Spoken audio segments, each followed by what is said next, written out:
So I was a teenager when Dad passed on. And it wasn't because of old age, for he was overwhelmed with the challenges of life and of the burden of what he couldn't pass on.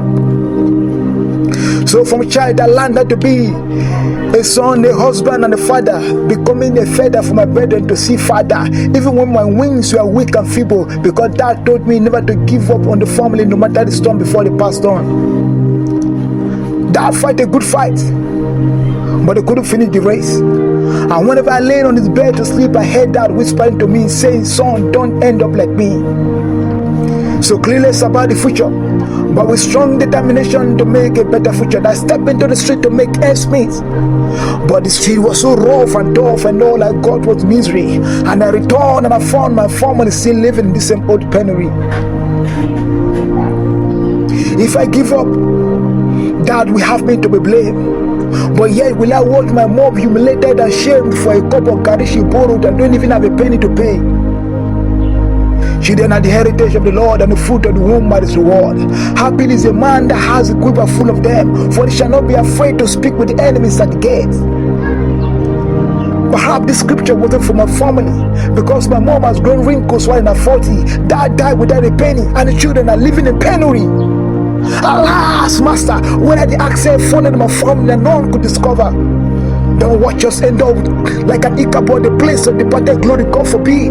I cried out of frustration, and for the first time I heard my Lord spoke to me, saying, "Son, my grace is sufficient unto thee." Grace, I shouted out of hunger. My family is dying and we're living in hunger. If you exist, rise and meet up my knees so that my enemies will not laugh at me. Because if my friend they make up the bench yesterday through Ponzi's scheme.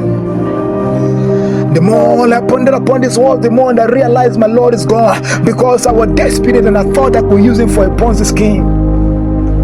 Oh Lord, I'm sorry, Lord, I cried, and my Lord appeared once again to me. This is yet another chance my Lord has given to me, so I want to destroy this monster called penury. And my Lord says, "Son, my grace is my riches at Christ's expense. You will run, but I will give you speed. You will fight, but I will help you to win. You will labor, but I will give you favor." So with that mentality, they step again into the streets. That's same old street. And a place of misery, I found doors open up to me at their own will. My little effort has yielded a big result. And then I realized that there's an invisible hand called grace that aided me to achieve all these things.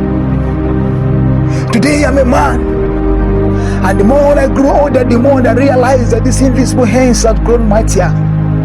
I should have been developed like my dad, but I was afraid. So I sought the Lord and I found him. And he showed me the little secret that turned everything around. Today you can call me a man, because I found the grace that makes all the difference.